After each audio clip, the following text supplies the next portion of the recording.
नमस्कार। आज के इस वीडियो में आप सभी का स्वागत है। सुखनासोपदेश के अंतर्गत इस वीडियो में महाकवि बाणभट्ट ने राजाओं की जिस स्थिति का चित्रण किया है कि राजा लोग धूर्तों से घिरे हुए स्वयं को देवता समझने लगते हैं और जन सामान्य का तिरस्कार करते हैं और सबकी हंसी के पात्र बनते हैं। तो ऐसे राजाओं की अपने आप को देवता समझने की बुद्धि का ही कवि ने यहाँ चित्रण किया है। मनसा देवता अध्यारोपण प्रतारणा संभूत संभावना उपहता च अंतः प्रविष्ट अपर भुजद्वयम् इव आत्मबाहुयुगलं संभावयन्ति त्वग अंतरित तृतीयलोचनं स्वललाटम् आशंकन्ते दर्शन प्रदानमपि अनुग्रहं गणयन्ति दृष्टिपातमपि उपकारपक्षे स्थापयन्ति सम्भाषणम् अपि संविभागमध्ये कुर्वन्ति आज्ञाम् अपि भरप्रदानं मन्यन्ते स्पर्शम् अपि पावनम् आकलयन्ति मिथ्या माहात्म्य गर्भनिर्भराश्च न प्रणमन्ति देवताभ्यः न पूजयन्ति द्विजातीन् न मानयति मान्यान् न अर्चयन्ति अर्चनीयान् न अभिवादयन्ति इति अभिवादयन्ति अभिवादन अर्हान् न अभि उत्तिष्ठन्ति गुरून् अनर्थक आयास अंतरित विषय उपभोग सुखम इति उपहसन्ति विद्वज्जनं जरा वैक्लव्य प्रलपितम् इति पश्यन्ति वृद्धजन उपदेशम् आत्मप्रज्ञा परिभव इति असूयन्ति सचिव उपदेशाय कुप्यन्ति हितवादिनी सर्वथा तम अभिनन्दन्ति तम आलपन्ति तम पार्श्वे कुर्वन्ति तम संवर्धयन्ति तेन सह सुखम अवतिष्ठन्ते तस्मै ददति तम मित्रताम् उपनयन्ति तस्य वचनं शृण्वन्ति तत्र वर्षन्ति तम बहुमन्यन्ते तम आप्तताम् आसादयन्ति यो अहर्निशम् अनवरतम् उपरचित अंजलि अधिदेवतम् इव विगत अन्य कर्तव्यः स्तौति यो वा माहात्म्यम् उद्भावयति किं वा तेषां सांप्रतम। ये अगला अनुच्छेद हम पढ़ेंगे। मनसा देवत अध्यारोपण प्रतारणा। मनसा यानी मन से, मन ही मन में। देवता अध्यारोपण, देवत्व के आरोप रूपी छल से, देवत्व की स्थापना रूपी प्रतारणा से, ठगी से, छल से संभूत उत्पन्न संभावना। संभावना का अर्थ यहाँ है मिथ्या धारणा।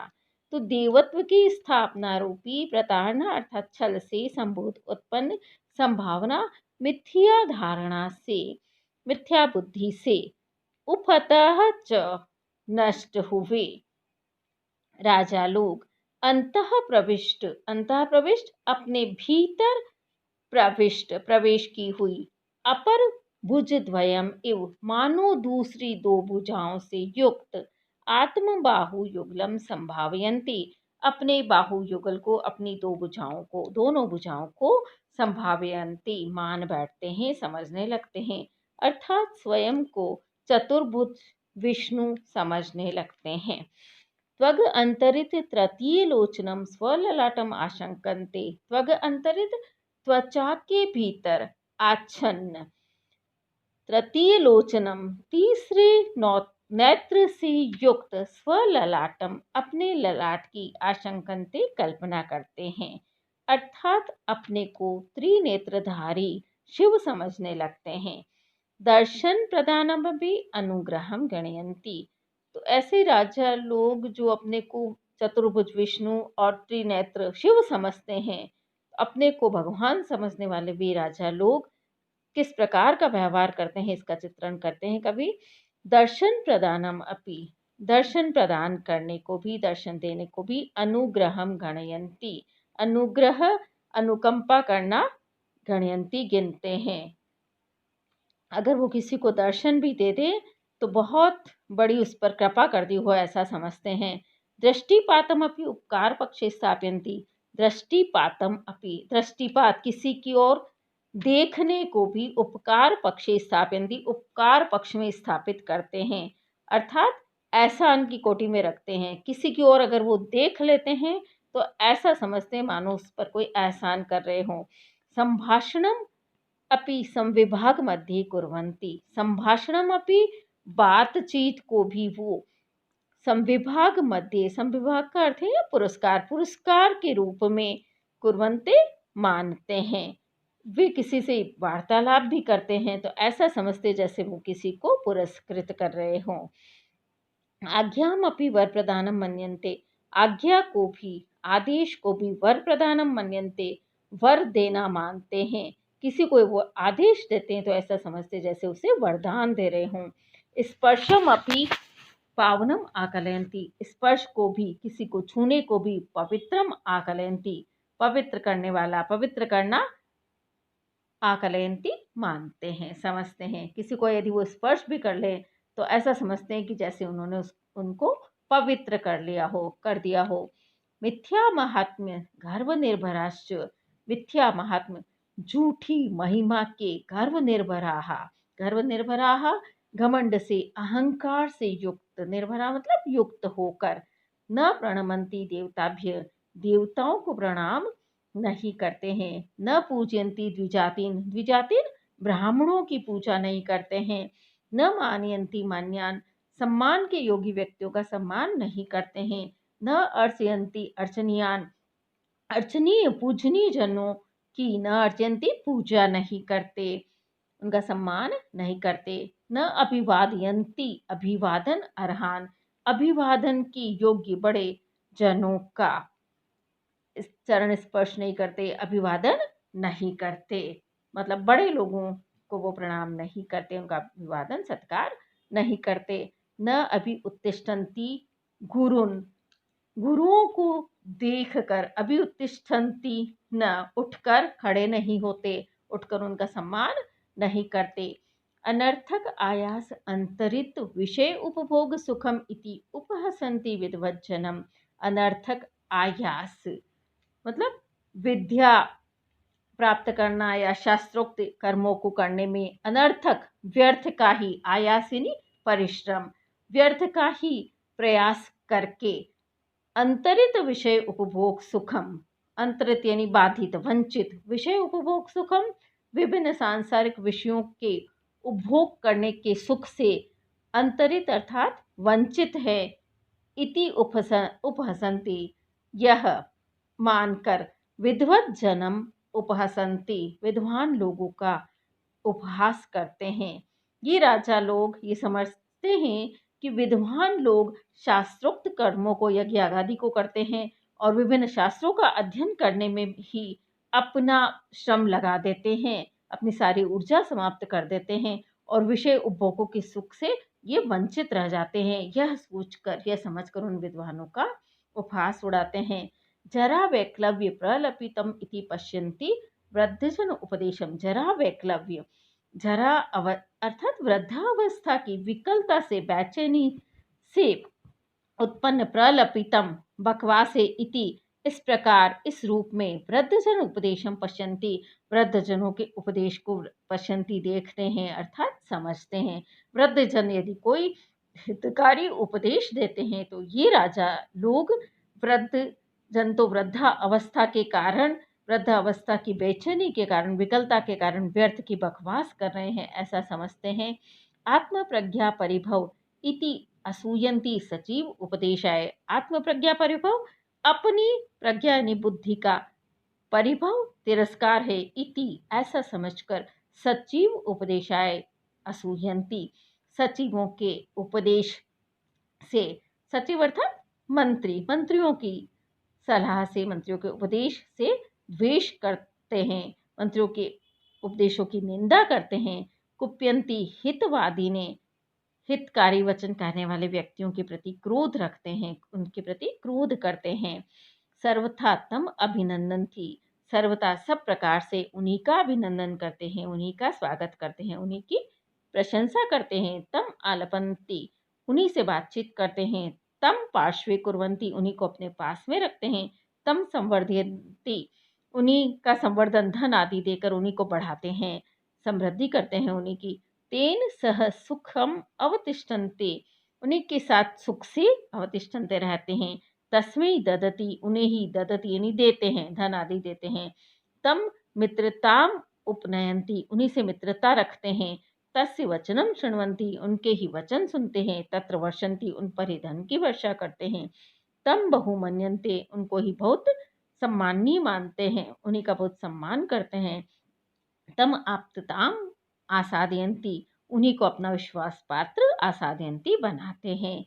यू अहर्निशम, जो अहर्निशम प्रतिदिन अनवरत निरंतर सदैव उपरचित अंजलि, अंजलिबद्ध होकर हाथ जोड़े कर अधिदेवतम इव, देवता के समान विगत अन्य कर्तव्य, अपने सभी कार्यों को छोड़कर स्तौति है, उनकी स्तुति करता है। तो यहाँ कवि यह कहना चाहते हैं कि ये राजा लोग सदैव उन्हीं पर कृपा दृष्टि बरसाते हैं, उन्हीं को अपना विश्वास पात्र समझते हैं, उन्हीं के पास रहते हैं और उन्हीं का सम्मान करते हैं, उन्हीं को धन आदि प्रदान करते हैं। जो रात दिन अंजलिबद्ध होकर हाथ जोड़कर देवता के समान उनकी स्तुति करता है, अपने सारे कर्तव्यों को छोड़कर एकमात्र उन राजा के सामने हाथ जोड़कर खड़े रहता है और देवता के समान उनकी पूजा अर्चना करता है। यो वा महात्म्यम उद्भावयति, वा अथवा जो महात्म्यम उद्भावयति, उनकी महिमा को उद्घाटित करता है, उनके गुणों को प्रकाशित करता है। किम वा तेषाम सांप्रतम, यह अगले अनुच्छेद में हम इसे पढ़ेंगे। इस अनुच्छेद में कवि ने राजाओं के परिवर्तित व्यवहार का, आचरण का कवि ने चित्रण किया है।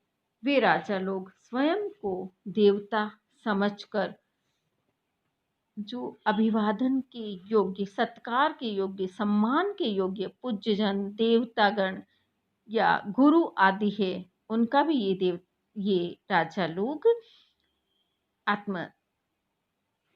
अपनी स्वयं की अत्यधिक महत्वाकांक्षा के कारण, स्वयं को देवता मानने के कारण उनका भी अभिवादन नहीं करते, सम्मान नहीं करते, सत्कार नहीं करते। जबकि हमारे अनेक धर्मशास्त्रों में या अन्य शास्त्रों में भी कहा गया है कि अभिवादन करने से व्यक्ति की आयु, विद्या, यश और बल सदैव बढ़ता है।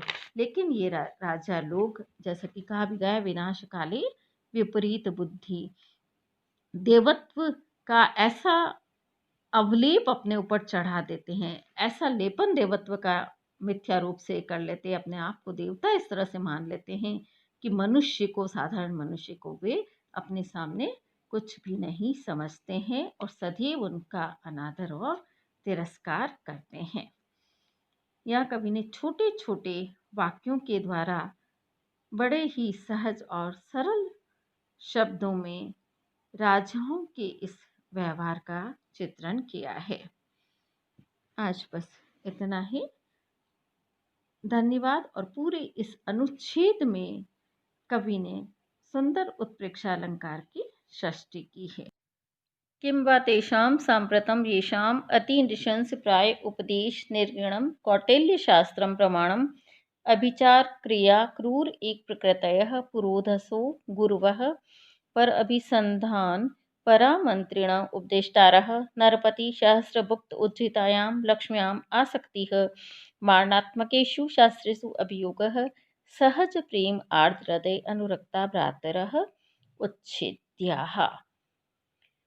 यहाँ कवि बताते हैं कि किम वा तेषाम, अथवा तेषाम सांप्रतम किम, उन राजाओं के लिए किम क्या, सांप्रतम उचित या न्याय संगत हो सकता है, ये साम जिन राजाओं के लिए अति नृशंस, अत्यधिक कठोर या निष्ठुर प्राय उपदेशों से निर्घृणम, निर्दय या क्रूर कौटिल्य शास्त्रम प्रमाणम, कौटिल्य द्वारा रचित अर्थशास्त्र ही प्रमाण है, ज्ञान का, यथार्थ ज्ञान का साधन है, प्रमाण है। अभिचार क्रिया क्रूर एक प्रकृतयः, अभिचार क्रिया मारण, काटन, उच्चाटन आदि तांत्रिक क्रियाओं के द्वारा क्रूर एक प्रकृतयः, एक प्रकृतयः एकमात्र, क्रूर प्रकृतयः निर्दयी स्वभाव वाले, पुरोधसो गुरुवः पुरोहित ही जिनके लिए गुरु है, पर अभिसंधान परामंत्रिणः, पर अभिसंधान दूसरों को धोखा देने में या ठगने में परा लगे हुए, मंत्रिणः उपदेष्टारः मंत्री ही सचिव ही जिनके लिए उपदेष्टा हैं, उपदेश देने वाले हैं। नरपति सहस्त्रभुक्त उज्जितायाम, हजारों राजाओं के द्वारा भुक्त उपभोग करके उज्जितायाम परित्याग की गई, छोड़ी गई, लक्ष्म्याम लक्ष्मी में आसक्ति है जिनकी आसक्ति है, अभिरुचि है। मारणात्मकेषु शास्त्रेषु अभियोगः, मारणात्मक शत्रुओं को मारने वाले शास्त्रों का उपदेश जिनमें दिया गया है, शत्रुओं को मारने का जिनमें उपदेश दिया गया है, ऐसे तंत्र शास्त्र आदि में अभियोग है जिनकी रुचि है। सहज प्रेम आर्द्र, सहज स्वाभाविक प्रेम, प्रेम से स्नेह से, आर्द्र हृदय अनुरक्त भीगे हृदय वाले, और अनुरक्त अनुरक्ता अनुराग रखने वाले, प्रेम रखने वाले। भ्रातरः भाई, उच्छेद्या जिनके द्वारा समूल नष्ट करने योग्य है। यह कवि ने बताया है कि ऐसे राजा लोग कौटिल्य के निर्दयी नीति शास्त्र का ही अक्षरशः पालन करते हैं, और ऐसे पुरोहितों को ही गुरु समझते हैं जो काटन मारण उच्चाटन छेदन आदि क्रूर क्रियाओं को करते हैं और करवाते हैं। साथ ही जो सदैव राजाओं को ठगते रहते हैं, उनके साथ विश्वासघात करते हैं, ऐसे मंत्रियों को ही वो अपना उपदेशकर्ता समझते हैं, उपदेश देने वाला और हितैषी समझते हैं। और हजारों राजाओं का जिस लक्ष्मी ने साथ दिया है, और हजारों राजाओं को जो लक्ष्मी छोड़ चुकी है, उस लक्ष्मी में वो आसक्ति रखते हैं, उस लक्ष्मी को प्राप्त करने की लालसा रखते हैं।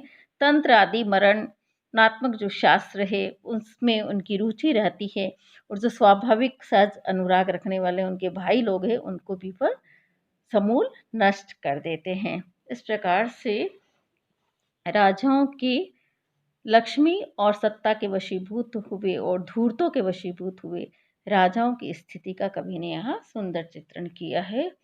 प्रिय विद्यार्थियों, आप मेरे इस वीडियो को लाइक अवश्य कीजिए और इस channel SMMA 04 doctor Saroj Mehta को सब्सक्राइब अवश्य कीजिए। धन्यवाद।